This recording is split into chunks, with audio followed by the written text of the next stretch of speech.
Facebook friends. We're glad you're here.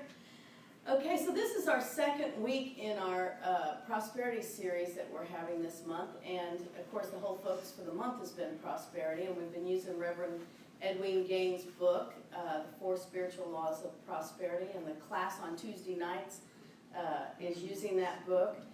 And I think it's great that this week we get to focus on goals, and it's important, and it's something to look at from a spiritual aspect, not just an analytical side. But I read a couple of blogs from other ministers, and there's a minister in Canada who does ministry up there, and his name is Kerry Newhoff. And he recently wrote about productivity in ministry, but I thought it was really some good quotes to use for the idea of setting goals. And here's what he has to say. Activity may give you a paycheck, but accomplishment will give you a purpose. He said progress is all about the future, but productivity is about the present. And then he said, don't ask yourself how you can be more efficient. Ask yourself how you can be more effective. And I think that's the idea of taking goals to a new spiritual level that will actually take you on a different journey than just trying to, just trying to get a paycheck and just trying to look at the future. Because what goals usually are about the future, aren't they? So we have to look at a way to bring it into this now moment, into the present moment, and that's where we become more effective. Well, I think it's important to keep all this in our minds, and the reason why goals can be so effective for us is because it gives us that sense of accomplishment. Don't you love it when you have some goals and you go out and you get them accomplished and you think, wow. I mean, for me, if I say Monday I'm going to clean my house and I'm at least going to get the bathrooms clean, and Monday comes and I get those bathrooms clean, I'm like a happy camper. Aren't you? Like, it could be just one little part of that goal you set. It doesn't even have to be the whole end goal. But it makes you feel good. It kind of energizes you and makes you feel like you could even do more. I mean, sometimes by the end of the day you're kind of tired if you've cleaned your whole house, but at least, you can get that sense of energy and that feeling. Well, and also for me, it does make me want to do more. It makes me want to go back. But when we set a goal designed for the future, we get so busy sometimes working on that goal that we're not living in that now moment. And when it does manifest, then we ignore it because we're not really even looking at the idea of what is happening right now. All we keep doing is looking out to the future. And we're not celebrating those little accomplishments along the way. We can also get overly energized, and then what happens is that our minds start going 90 to nothing, and then we sit down and start procrastinating, right? We say, oh, I can't do that next step because I've got to do this and this and this to get to that step. Or I can't do this because I got to get to that before I do that. We start letting our minds take us on a journey instead of what that spiritual desire is from within. That idea that started the goal, which is always a divine idea. And so sometimes setting goals for ourselves takes us in the wrong direction. We're not staying on that spiritual path. So we got to look at how we can look at this and take a moment to pray before we venture forth. And we have to figure out what's the best way to make it happen. What is the answer that shows up that we can really be effective instead of just trying to achieve? Be effective in what we're doing. I know me, if I've got something to do, sometimes I just get so busy doing that I'm not even trying to be, that I'm not enjoying it, that I'm just running around doing, and sometimes I don't even pay attention to who's in the room with me. And then later I think, oh God, I was going to say hi to that person, and I didn't even say hi. So sometimes we do that, don't we? We just are in the moment of doing whatever we think. Now, sometimes we get lucky in that moment. We get the thing done. And in the meantime, we do stay in the now moment and share some of that energy with people along the way. And when that happens, that feels really good. And then we're back on that spiritual path. And it might not be the direct spiritual path, but it is closer than the running around and just being a little hectic or crazy. Don't you agree? Yes. Yeah, I think so. But why do you think it happens that we get so busy doing that we can't just be? I think it's because we forget to center on the Christ within us to guide us. We just let our minds take us on the journey rather than centering first on the truth of who we are. We are spiritual beings first and foremost. And so we have to take a moment, no matter what we're doing, to just center back in on that. And sometimes it takes just taking a breath. Sometimes it takes stopping and praying. Sometimes it's just repeating an affirmation or a little ditty that we've learned. Like, we say the statement of truth statement of being every week. There is only one presence and one power. Sometimes I just say oneness. There can be little triggers that can take us back into that centering on that Christ within.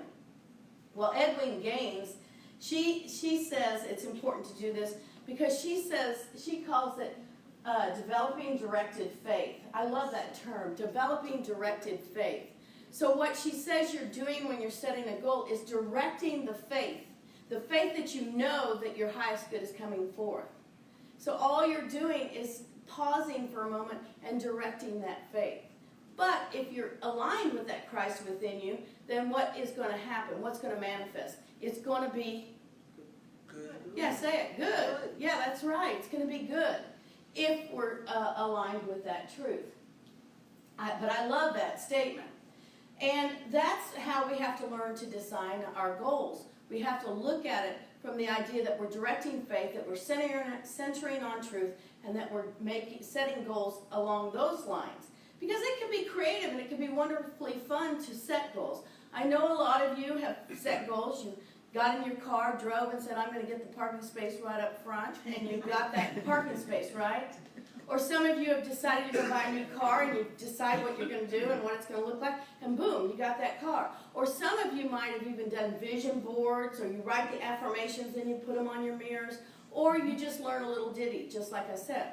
There's only one presence and one power. Whatever it is, but we have set these goals, and we have made them happen, and we have seen it manifest in our lives.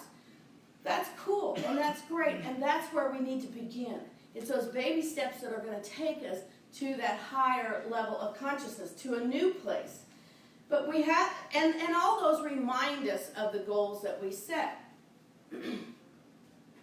But how do we take those tools and the energy and transform them into a spiritual experience that truly opens us up to prosperity? Because we've all done these things. We've all tried to set goals before. We've all, said, oh, this is what I'm going to do next. But it's a whole different consciousness when you come from the idea of prosperity, when you come from that, making it a spiritual experience. It opens up a whole new door. And the freedom that you get from opening that door is so powerful and so exciting. I don't even know how to, but I don't know exactly how to define it for you, but once you've experienced that, you want that all the time. It's like you've taken all the worry and stress of paying a bill, or what am I going to do next, or what am I going to eat, and put it off to the side. Sometimes I go, especially feeding everybody all the time, I go to my refrigerator cabinets and I go, oh, Mother Hubbard, But there's stuff in there. It might just not be the stuff I want to fix, but I've been getting very creative lately. I'm coming up with some, things that I've done before, but I just pull out stuff and say, okay, what can I do with this? And I make it into something and everybody gobbles it up, and it's great. But we do that with life sometimes, don't we? We just don't think if the convenient thing is there, or whatever it is that we want in that moment, that we block ourselves from, manifesting something great in our lives. When sometimes all we have to do, for me, oh, Mother Hubbard, went to the cupboard, that little nursery rhyme. But for me, that's saying, open up your creative mind, look at what you have, and make something of it. Yeah. So that's my little ditty for that. And the prosperity that comes from that feeling like, heck, we're not going to starve, I might be saying 30 minutes earlier, I don't know what I'm cooking for dinner. We're just going to have to stop and get burgers or something. You know what I mean? But the minute I do that, it's like, whew, the ideas come. So there's little things we can do to trigger that idea of, I don't live in lack. I live in a prosperous, abundant world that is offering me opportunities to be creative and to have fun and to come up with something that might be something I haven't had to eat in 20 years, you know? I mean, yeah, and it's fun. I used to make this tomato and hamburger and green bean casserole thing, or one-pan dish, and I hadn't made it forever, and I made it the other day, and I mean to tell you, it was a big old thing like this, and it was gone. I mean, they just gobbled it up like no tomorrow. You're supposed to put a touch, it's really a Mediterranean dish, you're supposed to put a touch of cinnamon in there. Warren doesn't like cinnamon in that, so I don't put it in there, but I always put it on mine. But it's so yummy, and it's so good, and it was creative. You know, I had the stuff to be able to do that, which is fun. Oh, rice, that's what else is in there, rice. Did I say that? No. But anyway, it's really good. But we have to open the door, and it frees us. It frees our minds from the stress and the worry to all of a sudden, wow, I do have all this creative energy within me. I can live in this abundant universe, and I can believe that God is going to provide for the next thing that I need. Whatever that idea is going to come through, and I get to have the honor of manifesting it in my life. Now that's prosperity. That's prosperity consciousness, you know? It like raises you up, thank you, raises you up to a whole new thing. So, I think we have to learn to experience and embrace our own divine nature, and that's what I'm talking about. Realizing that within us is so much power that can bring forth all that we need at any moment in time, and it's so cool. You know, every week we come in here, and we have some great things we do at the beginning of the service, and we've got those lined up like that because we want you to activate within your own self, your consciousness, the truth that you are a child of God, that you do have the Christ within you. And one of them is our statements of truth. But when you say them, does it really do anything for you? Does it really recenter you on truth? Or are you just saying something you know? Because the minute you say, I am a child of God, I am a child of God. Say it with your soul. Say it with me. I am a child of God. Now say the next line. I am deserving of good in my life. Do you believe that? Yes. Is it energizing within you some little sparks? So say the last statement. I am accepting my good now. That's prosperity, folks. Yes. That's prosperity when you can say it and mean it and know it. And that is that directing that faith. That knowing that you know that God is going to bring you everything that you need, everything that you desire. It's so cool. And all we have to do is believe it. Edwene Gaines says this about us too. You are a point of life within the greater light. A point of light within the greater light. Well, you're a point of life within the greater life too, but yes. And that's the truth. If we think of ourselves as being just that little light is so powerful that we don't even know it. And when we start affirming that for ourselves, we are activating that little light within the big light, and we start shining out, and we can start being that beacon of light that we claim to be. And all we have to do is reaffirm, I am a child of God, and I am deserving, and I am accepting right here, right now, in this moment. Do you believe it? Yes. Goosebumps for sure. Woohoo! I love it. Now, if you feel like you don't have that light within you, then you've gone to thinking you're a victim, and woe is me, then we have to switch that energy. We have to change. And I know that there are times we all play the woe is me game. You know? There's different things that happen in our life, and we'll go, oh, poor me. Or, you know, sometimes I think, and I don't want to discount my consciousness at all, and so I'm crossing this out before I even spew it out into the world. But you know, sometimes as a mother, and seeing what my kids are doing, I sometimes think, well, was I not a good enough mother? I mean, that's an example that can pop up in my mind. And I know that's not true. I gave my best. I did my best. And was it the best for them? I believe so. And I believe I helped them, and you can only help a person so far. And then it's their journey to go on beyond that, especially once they become adults. But when we can get in that woe is me mentality over silly little things that we have no control over. Absolutely. And those little silly things, those little woes are me, can take us down away from that higher place of consciousness that we just sort of rose to. And it can happen, boom, just like that. Like going down a slippery slide, boom. So we have to learn to cross those things out of our consciousness and stay in that idea that I am a child of God. I am deserving. And I don't care what you did with your kids. Even if you thought you weren't the best parent or you didn't do something right, something pops in your head, oh, I could have done that different. Stop. Just stop and go back to repeating. There's only one presence and one power. God was with me in that moment. Whatever happened is done. That's the past. I'm not even looking at the future. I'm looking at this now moment. And I forgive myself, and I am going to be right here, right now, proclaiming I am a child of God, and I am deserving, and I am accepting of all the good that's coming my way. And that just changes everything. And we got to have more people saying that and doing that. For the people of Venezuela, for the people of Haiti, for the people of Cameroon, we have to say, you are a child of God. You are deserving of good in your life. Accept the good and see the good and bring it forth in your life, because they have to do it too. They have to bring it forth. It's there for everybody, not just us. It's for everybody. And that's where we have to go. So when we go to that place of being negative or going woe is me, the other place we tend to go is here.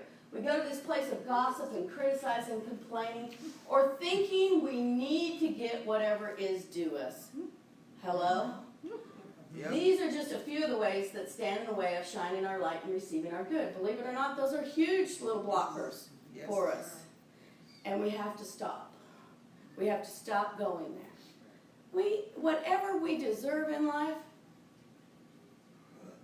whatever is due us, whatever we think is due us, that is from within us, not somebody else producing it for us. Do you got that? Yes. I mean, it doesn't have anything to do with anybody else. If we think something is due us, then we need to figure out how do we bring that forth into our lives. How do we set a goal to be able to obtain that if that's supposed to be for us? Nobody else owes us. Nobody. I don't care what it is. Nobody owes you. Okay? And we have to change that. In the book, The Four Spiritual Laws of Prosperity, Edwene says, here's what we need to do. We need to challenge ourselves to a 21-day fast from speaking anything negative. So I put fast over the words that are coming out of her mouth.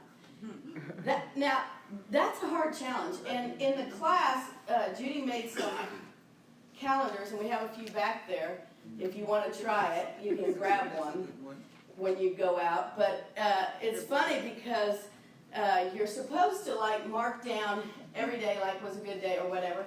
But if you mess up any time in that 21 days, guess what? You gotta start over. Yeah.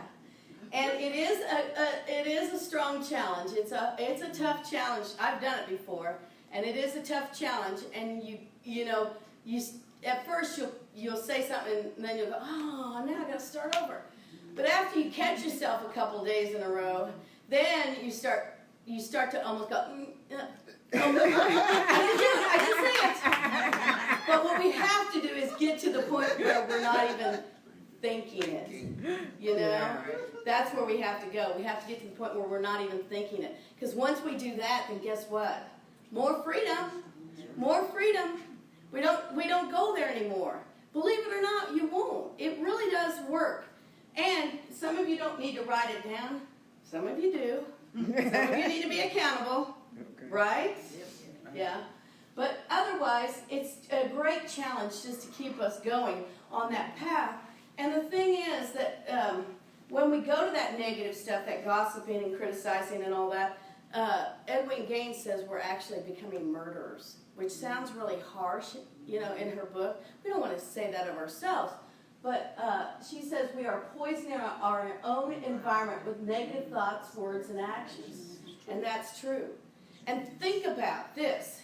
That one statement made me pause again I mean, I've read this book several times, but it made me pause again because I thought, what if everything out there in the world that is happening that is not good, that we do not claim as good, is a result of all of us poisoning our own environment, sending out all that toxic energy.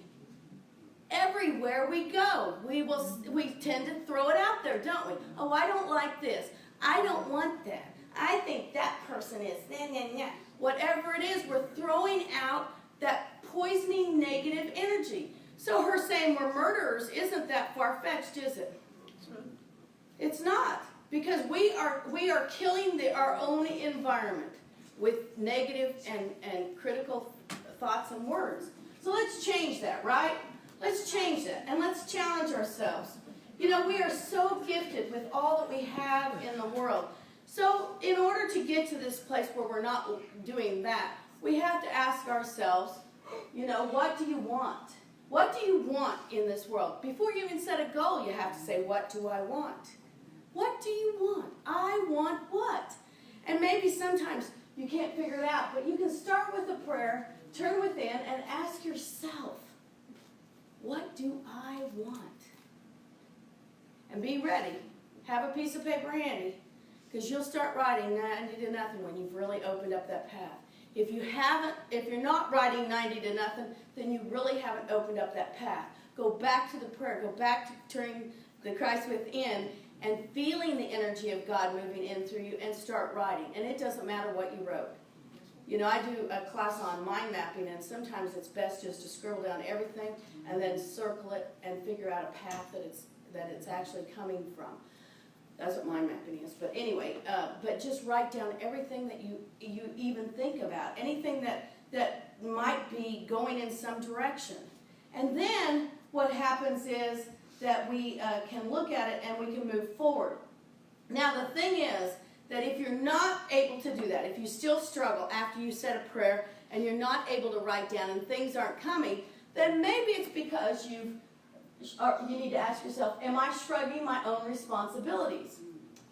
And I say this because we tend to say, oh, I want to do this, but I can't, or I won't, or I don't have the funds, or I don't have the way, or what, blah, blah, blah. We start making the excuses, right?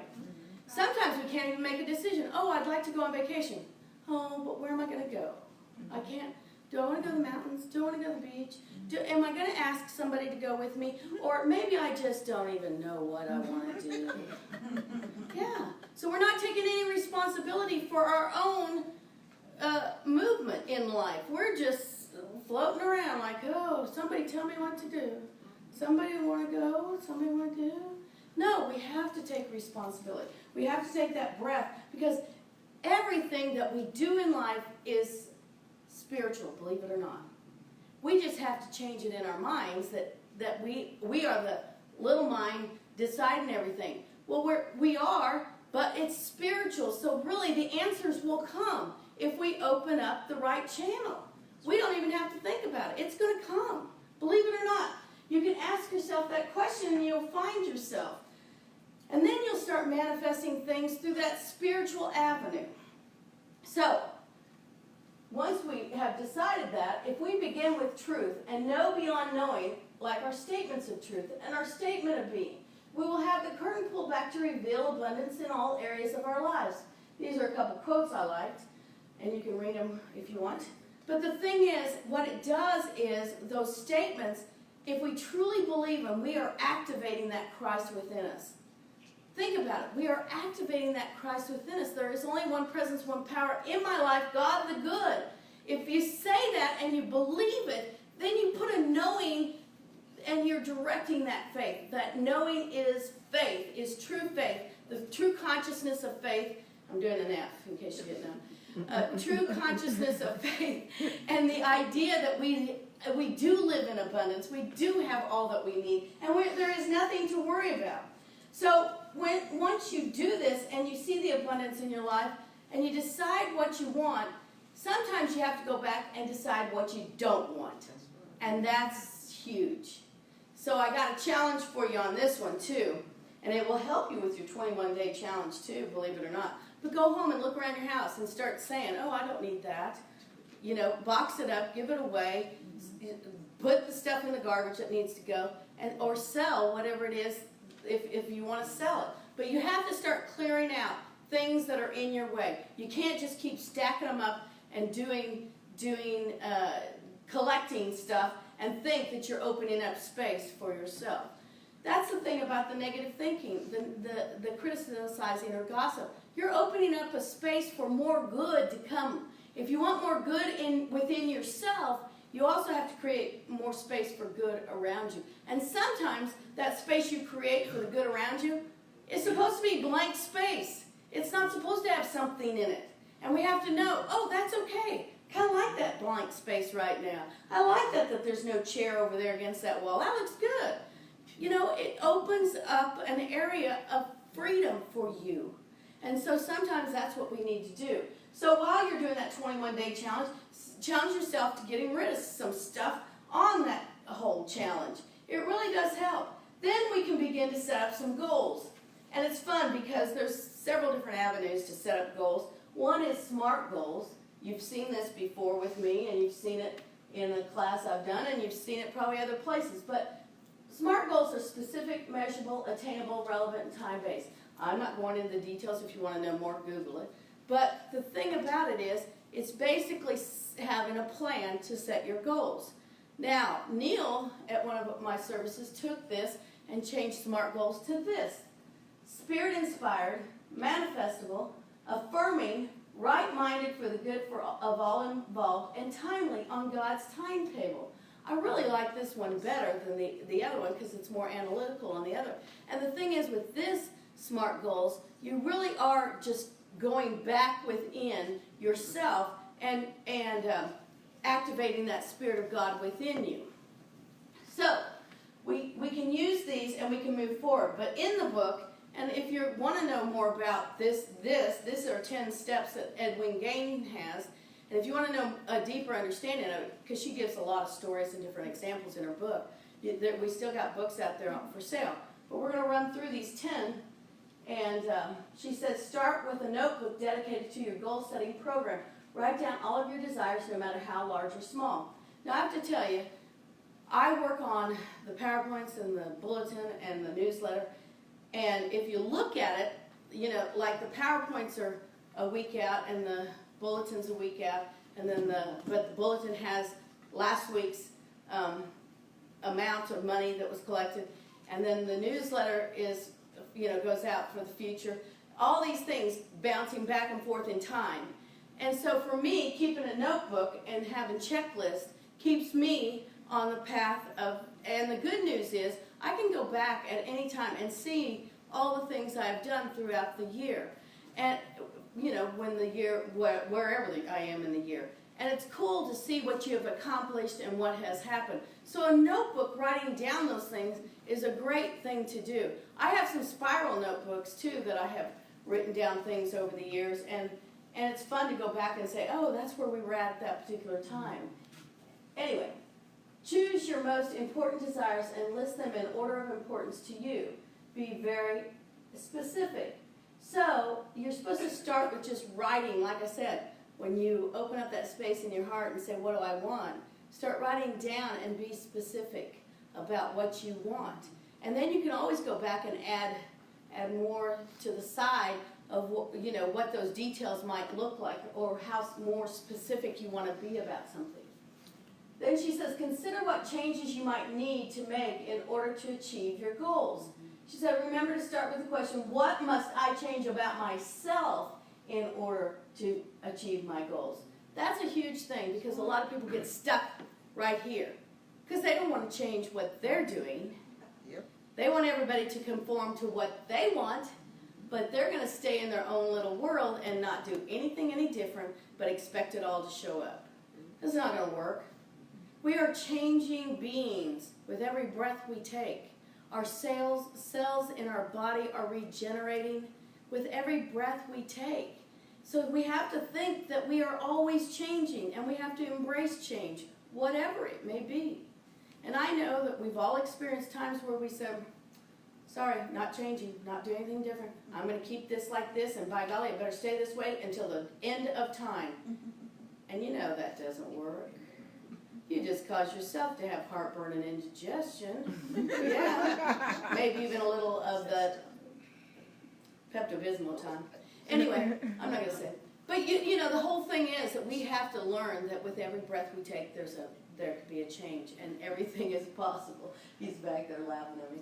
Okay, number 4 is choose the date by which you desire to achieve your goal. So you can take everything that you've written that you desire and say, oh, I'd like to have this by Christmas, or I'd like to have this. Now, I did set a goal. The regional youth ed director puts up a fall retreat for all the youth ed directors. Judy went to it one year. But anyway, she had one in the end of September. And I had told her, I said, I hope to have some youth ed person by the end of September to send to this. And, you know, we do have Ashley in there, who is fabulous and who is going to evolve, I think, into a great youth ed director. But I just wasn't ready yet to have her go to that conference. So I achieved the goal, sort of. But sometimes you have to adapt the goal, you know, depending on what the time frame is of what's going on. So I'm just using that as an example because I celebrated that in my own self, because she sent a thing, you know, you got 1 week left to send in your registration. I was like, oh, but I got Ashley, and I know she'll be able to go next year.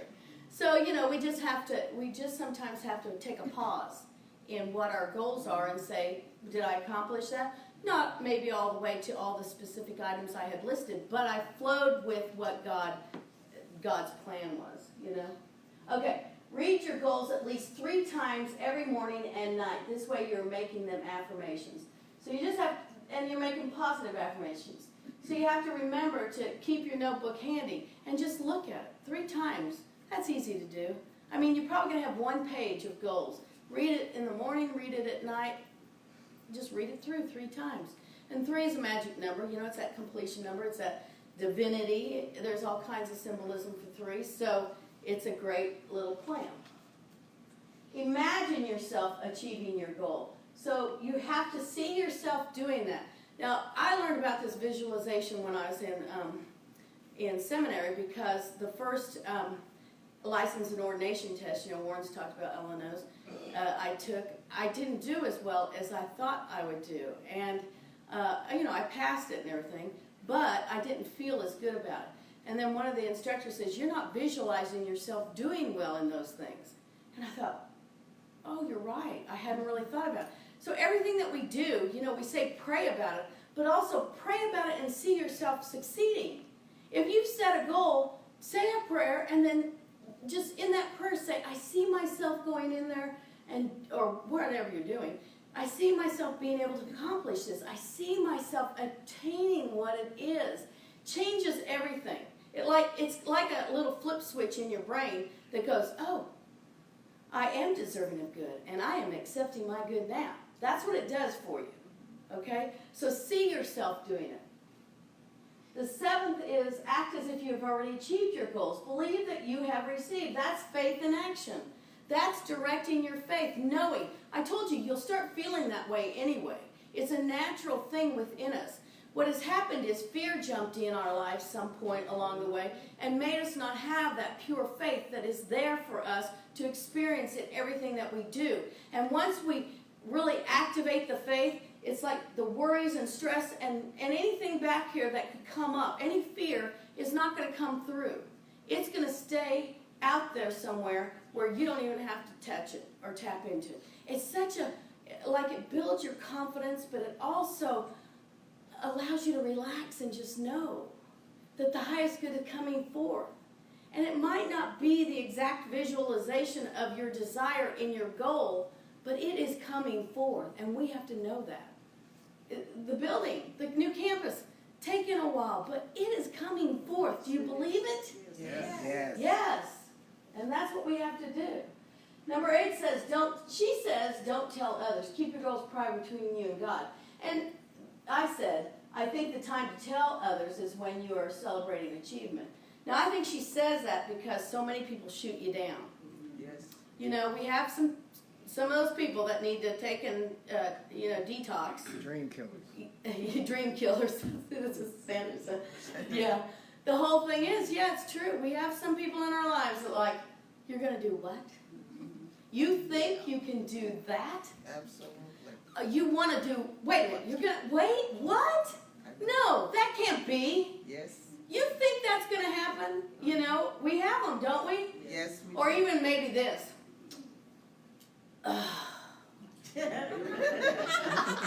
Bad again, you know. Yeah, that's enough right there sometimes to just make, get the big eyes and go, okay, I guess what I'm saying is crazy, or whatever. You discount yourself. So that's why I think she says, keep them to yourself. And I agree with her to a certain level, but you have your close friends that are going to support you and say, go for it. I see this happening for you. Those are the people you want to tell. The cheerleaders that are in your corner that are going to get the pom-poms out and say, yes, let's do it. Let's make it happen. We do that every week here when we pray for each other in prayer time, or when we lift somebody up for a special prayer for health or whatever. Now we have to start doing it when we want to claim prosperity for each other. Can we do that? Yes. Can we cheerlead each other on? Yes. Yeah, let's do. Okay, we can jump in the air with our balloons. That wasn't a very good jump, was it? I think Aiden jumps better than that. Okay, number 9 was cross off the goals as they are achieved and continue to add new ones. Now, see, that's what we forget sometimes. We cross off one, we think, oh, good, now I can cruise because I got that goal taken care of. But we're changing. Every breath we take, we're changing. So every breath we take, we got to add new goals. We got to set new desires. We got to live and learn and let those things manifest in our lives. And that's when the notebook is handy because you can see all that you have done. When you cross those off, don't scribble them out or tear the page out and throw it away. No. You know what I did one year? I'm a note person, so I make myself notes or I tell people to make me a note. I started collecting all those notes and I started in a shoebox. Pretty soon I had to get a bigger box. But at the end of the year, on New Year's Day, when you're sitting there, by yourself and you're whatever. I mean, I wasn't by myself. I had kids. But I started pulling each note out of the box. Talk about feeling good. Because you've accomplished all that all year long and how much good you did for yourself and others. Talk about a boost. I mean, that just makes you feel so energized and so great. So keep your notes, keep your goals, keep those and reflect back on them and pat yourself on the back. Congratulations, job well done. And that's when we feel more freedom. We're pushing that worry and stress and fear back even further, back to the railroad tracks back here. Let them get run over by the train. We don't need them anymore. Number 10 is, remember, God's highest law is love. Don't I say that all the time? Amen. Yes. Love, I love you all. Yes, we love each other. God loves us so much that God has given us everything. All we have to do is receive. Because with God, all things are possible. And it is true, isn't it? Yes. All things are possible for each and every one of us. And we forget that. Don't let everybody else's stuff tell you anything different. Free your soul and let your desires come forth and be all that you can be. And all we have to do is just get organized and have a little plan.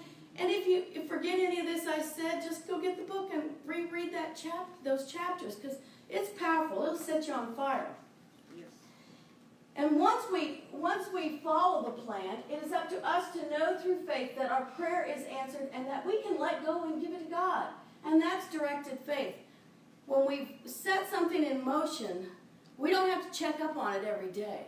We don't have to check up on it every minute. It's not like our bank account where we have to even worry. And we shouldn't be worried about our bank account. It'll show up the way it's supposed to show up. And believe you me, when you get to that place where you feel like you can just step off the ledge and know that the next thing is going to be okay, then we are directing that faith in the right way and we are truly expressing faith. And whatever will manifest in our lives. And it will be greater than we could even have imagined. Directed faith is a powerful fortress that will not allow negative thoughts, words, or actions. So when we have that directed faith, if we encounter some people that are negative, what do? We send love. Send love. Wait, let me go back a couple slides here. God's highest law is love. We don't put them under the train. No, don't do that. I'll be having to send you a lot of love. Okay, it will exit out. Directed faith melts away negative energy and sends it back to the nothingness from where it came. Don't you love that? Isn't that a pretty little thought? Yeah. Directed faith is the tool we use to affirm health and wholeness, and through our prayers, and through our prayer-filled healings, we do this every week. Now we have to transform that into our prosperity, to being able to believe that we that we know we should tithe, that we know we should give, that we be in service. The daily word was of service today. That we give of ourselves in a new way and open up a new door for us to experience more in our life. Whatever it is you've been doing, stop doing it. Do something a little different. It'll change your whole life and you'll feel so good. Directed faith is also the activator of prosperity. Believe that. When you say, I am deserving of good in my life and I am accepting my good now, you are opening up the door of prosperity. And we've never said those prayers in that frame of mind before. We've always just said, I'm like, okay, yeah, I'm deserving of good. I am accepting my good now. But no, it's a door that opens up prosperity in our lives in so many ways. And the next time somebody wants to buy you a lunch, say thank you. Thank you, yes, please buy my lunch. If somebody wants to give you something, say thank you, yes. Even if you don't want it, you can re-gift it. Or you can give it to your mother. I did because, yeah, there you go. See? Georgia's got her hand up. She'll take it. Whatever it is, be accepting of your good, no matter what it looks like. You don't know what your good looks like, but you have to be willing to accept it. Are you willing to accept it? Yes. Please tell me yes. Please. And then we have to know beyond knowing and then put it into action. Directed faith. Can you do that? Yes. Can you direct your faith? Please tell me yes. Yes. Okay, and then this is when we will truly know to goal or not to goal. Thank you for being here today. God bless you. Love it. Okay, what do we got? Oh, I got a song for you. I thought this was a perfect song. I couldn't come up with a song again, and then all of a sudden, it started coming in my head. It's possible. So I thought that's what we're going to do. And we're going to do the Whitney Houston version. And did you know when that came out?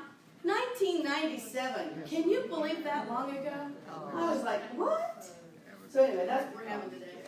It's a fun song.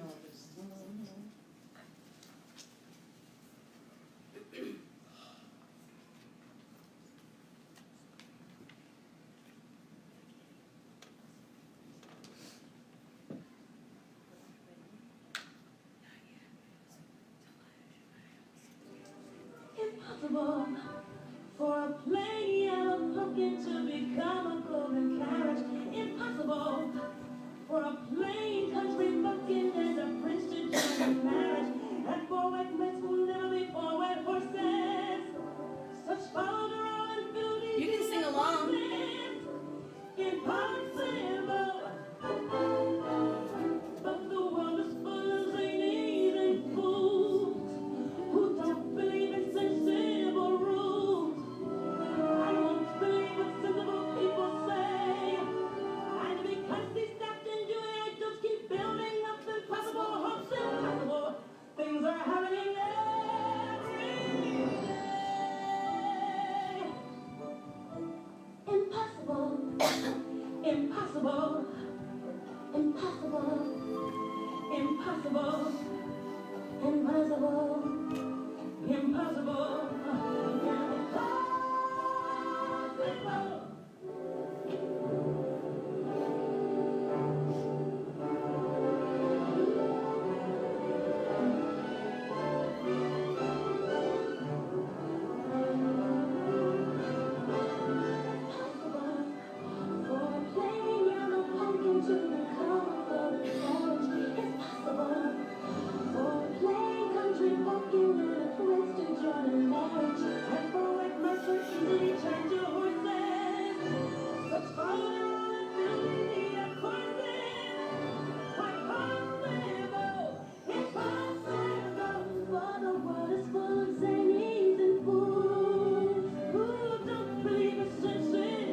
believe it's possible? Yes. It's possible. Yes, it's possible. Yes. Wasn't that fun? How many of you saw that version of Cinderella? Not very many people, huh? They did some, graphic stuff in there that was new and for the time. Okay, so now we've just talked about prosperity and praying. So how are we going to say our prayer of abundance? Like we are deserving of good, and that we are accepting our good, right? So let's say it together. Divine love Flowing through me, blesses and multiplies all that I have, all that I give, and all that I receive, and I am grateful. Amen. And we sing. God is my source. God is my power. God gives me everything I need. So I give thanks for all my blessings. God gives me everything I need. God is my source. God is my power. God gives me everything I need. And I give thanks for all my blessings. God gives me everything I need. Oh, you need a microphone. Yes, you do. Come, go get a microphone. Go get Miss Judy. Okay, so before you do that though, JW, let's not start singing yet. We're going to sing after we pray for this offering. So we just take a moment to know that everyone in here is blessed beyond any type of measure that we may think. That you have the abundance of God within you to express through this lifetime and through the manifestation of all that is around you. So know that anything that you think of is possible, and so it is. Amen. Amen. Yes, go get Miss Becky. All right, so let's all, we have